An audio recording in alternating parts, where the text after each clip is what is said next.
तो question number 2 में है कि on comparing the ratios find out whether the line representing the flowing pair is intersecting parallel या coincident. तो मैंने आपको प्रीवियस क्लास में ये फार्मूलाज बताए थे कि a1x b1y और c1 equal to 0, a2x b2y plus c2 equal to 0 हो तो हमें इस तरीके से रेशो निकालना है, x का अलग, y का अलग और कांस्टेंट का अलग। x के साथ a1, दूसरे में a2, b1 b2, c1 c2। इसी तरीके से ये तीन कंडीशंस बन रही थी। मैंने प्रीवियस क्लास में अच्छे से समझाया था, इसको फिर से देख लो इसको कि तीन कंडीशन बनती है, या तो तीनों इक्वल होंगे या फर्स्ट दोनों इक्वल बट थर्ड वाला नॉट इक्वल, और हो सकता है तीनों नॉट इक्वल हों। तो इस कंडीशन में अगर तीनों इक्वल हैं तो कोइंसिडेंट होगा, इनफाइनाइट सॉल्यूशन होंगे। अगर पहले दोनों इक्वल हैं, दूसरे वाला नॉट इक्वल है, तीसरे वाला, तो पैरेलल होंगी, नो सॉल्यूशन होगा। अगर तीनों नॉट इक्वल है तो इंटरसेक्टिंग होगा उनका ग्राफ, और उनका सॉल्यूशन एग्जैक्टली वन सॉल्यूशन होगा। अब नो सॉल्यूशन हो वो तो इनकंसिस्टेंट होगा, और जिनके सॉल्यूशन हैं जैसे इनफाइनाइट हो या वन हो एग्जैक्टली, तो वो कंसिस्टेंट होंगे। ये दोनों कंडीशन कंसिस्टेंट की होगी और ये कंडीशन हमारे पास इनकंसिस्टेंट की होगी। तो ये अपनों ने प्रीवियस क्लास में कर लिया था। इसी को बेस पे नेक्स्ट अपने क्वेश्चन कर रहे हैं, क्वेश्चन नंबर 2। तो इसमें लिखा हुआ है, दो इक्वेशन बनी हुई है, देखो 5x minus 4y plus 8, 7x plus 6y minus 9। तो यहाँ पर x के साथ 5 है, सेकंड में 7 है, इसमें -4 है, 6 है, 8 है, -9 है। यानी कि आप किसी तरीके से सॉल्व करके देख लो, ये तीनों नॉट इक्वल आ रहे हैं। इस तरीके से अगर तीनों नॉट इक्वल हैं तो वो कौन सी कंडीशन होगी हमारे पास? इंटरसेक्टिंग वाली कंडीशन होगी। इसी तरीके का इसका जो सेकंड क्वेश्चन है और इसका थर्ड पार्ट है वो अपने आप करोगे, सेम क्वेश्चन है। उसके बाद थर्ड क्वेश्चन में अपने सेम कंडीशन बतानी है, सेम क्वेश्चन है, बट उसमें तो हमें पैरेलल, कंसिस्टेंट, कोइंसिडेंट और इंटरसेक्ट बताना था। इसमें कंसिस्टेंट और इनकंसिस्टेंट बताना है। तो first, second, third, fourth, fifth 5 part है, तो मैं अभी सिर्फ थर्ड करवा रहा हूँ। उसके बाद first, second, fourth and fifth अपने आप करना है। तो हमारे पास सेकंड पार्ट है कि 3/2x plus 5/3y equal to 7, 9x minus 10y equal to 14। अब x के साथ ऊपर 3/2 है, नीचे 9 है, ऊपर वाले में 5/3 है, नीचे 10 है, इधर कांस्टेंट में 7 और ये 14 है। ये 2 नीचे चला जाएगा, यानी कि 9 और 2 बन जाएगा। इधर से ये 3 नीचे आ जाएगा, ये तो 7/14 लिखा ही हुआ है। 3 की टेबल से कट कैंसिल हो गया 3, 3 2 जा 6, 5 की टेबल से कैंसिल हो गया 2, 3 2 जा 6, 7 1 जा 7, 7 2 जा 14। तीनों ही नॉट इक्वल आ रहे हैं, क्योंकि यहाँ प्लस का ये माइनस का है, इसलिए इक्वल नहीं है, और ये तो वैसे भी इक्वल नहीं है। जो तीनों इक्वल नहीं हो तो उस कंडीशन में कंसिस्टेंट होता है, मैंने फॉर्मूला में समझाया हुआ है। तो आपने इसका आगे लिख देंगे कंसिस्टेंट, और कुछ भी नहीं करना, सिर्फ कंसिस्टेंट एंड इनकंसिस्टेंट ही बताना है। तो इस थर्ड क्वेश्चन के बाकी बचे हुए पार्ट्स अपने आप करोगे। सेम फोर्थ क्वेश्चन है, क्वेश्चन इस तरफ लिखा हुआ है और पार्ट्स इस तरफ है अपने पास।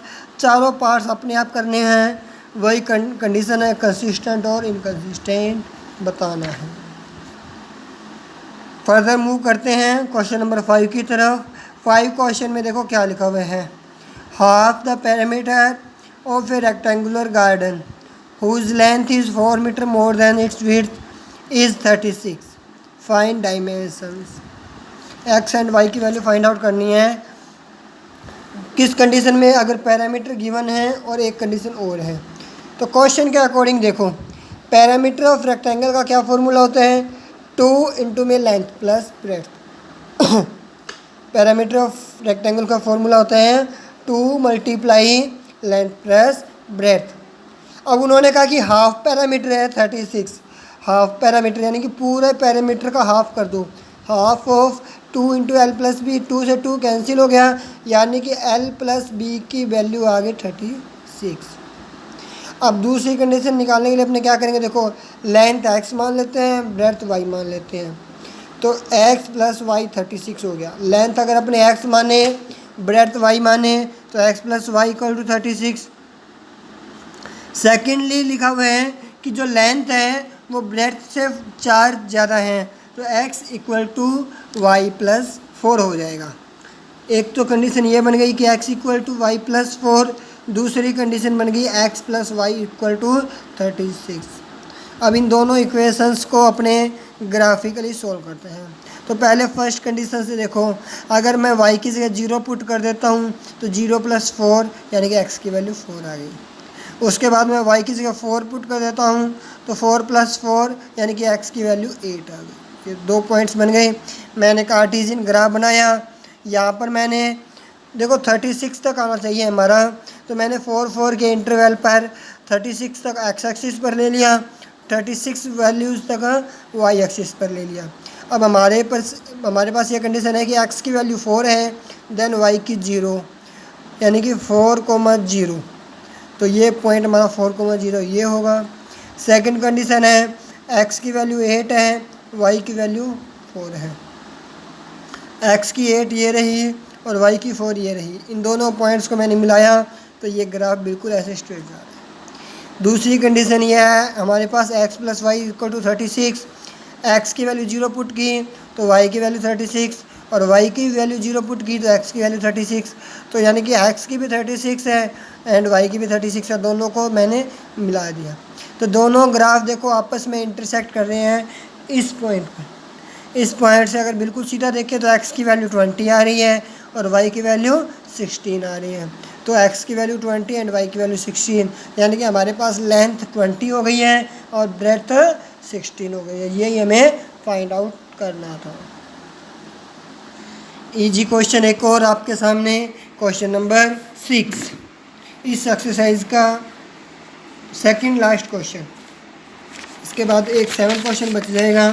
तो पहले 6 क्वेश्चन पर अपने देखो कि in the linear equation 2x plus 3y minus 8, इस इक्वेशन के जैसे ही आपको और इक्वेशंस भी बनानी है, अनदर लीनियर इक्वेशन बनानी है, लेकिन उनकी कंडीशन क्या होनी चाहिए कि वो इंटरसेक्ट करे इसके साथ, वो पैरेलल हो इसके साथ, और कोइंसिडेंट हो इसके साथ। 3 कंडीशन हो रही है। तो हमारे पास क्वेश्चन में गिवन है कि 2x plus 3y minus 8 equal to 0। तो पहली बात कर रहे हैं हम, अगर वो इंटरसेक्ट करे तो आपको भी पता है कि अगर इंटरसेक्ट करे तो x और y की वैल्यू बिल्कुल सेम नहीं होनी चाहिए, x y और कांस्टेंट तीनों सेम नहीं होना चाहिए। तो आप अपनी मर्ज़ी से इसके लिए कुछ भी लिख सकते हो, जैसे कि मैंने यहाँ पे लिख दिया कि x के साथ 2 था, मैंने यहाँ 3 कर दिया, y के साथ 3 था, मैंने 5 कर दिया, कांस्टेंट में 8 था, मैंने 12 कर दिया। तो कुछ भी अपनी मर्ज़ी से इसके जैसा नहीं होना चाहिए, लिख दो। उसके बाद अब अगर पैरेलल फाइंड आउट करना है, पैरेलल कंडीशन कब होती है, जब x और y की रेशोज इक्वल हो, थर्ड वाला इक्वल न हो। तो रेशो में कब होगा, देखो मैंने इसको 2 से मल्टीप्लाई कर दिया 4, इसको भी 2 से मल्टीप्लाई कर दिया 6, लेकिन इसको आपने 2 से नहीं करना है, इसको 2 के अलावा कुछ भी कर सकते हो, 3 से कर दो, कुछ भी कर दो, 9 लिख दो, 10 लिख दो, जैसे मैंने यहाँ पे 12 लिख दिया। तो इसका डबल लेकिन इसका नहीं करना, तो ऐसी कंडीशन हमारे पास पैरेलल की हो जाएगी। कोइंसिडेंट लाइंस कब होती हैं, जब तीनों वैल्यूज़ आपस में इक्वल हो रेशो के अंदर। तो मैंने इस कंडीशन को कर दिया है कि इसको भी 2 से मल्टीप्लाई कर दिया, इसको भी 2 से मल्टीप्लाई कर दिया और इसको भी 2 से मल्टीप्लाई कर दिया। तो ये कंडीशन, इस कंडीशन पर ये आपस में कोइंसिडेंट हो जाएंगी। तो 3 कंडीशन थी। आप इस टाइप के बहुत सारे एग्जांपल्स लिख सकते हो, ज़रूरी नहीं है 2 से मल्टीप्लाई करें, 3 से, 4 से, 10 से, कोई भी मल्टीप्लाई करके आप इस तरीके से आंसर आप अपनी मर्ज़ी से फाइंड आउट कर सकते हो। 7th question homework. 7th question आपके लिए होमवर्क है, आपने खुद ने पढ़ना है, खुद नहीं करना है। कैसे करना है वो आप अब सोचो। इसके साथ ही एक्सरसाइज 3.2 कंप्लीट होती है। इसके बाद अपने फर्दर मूव करते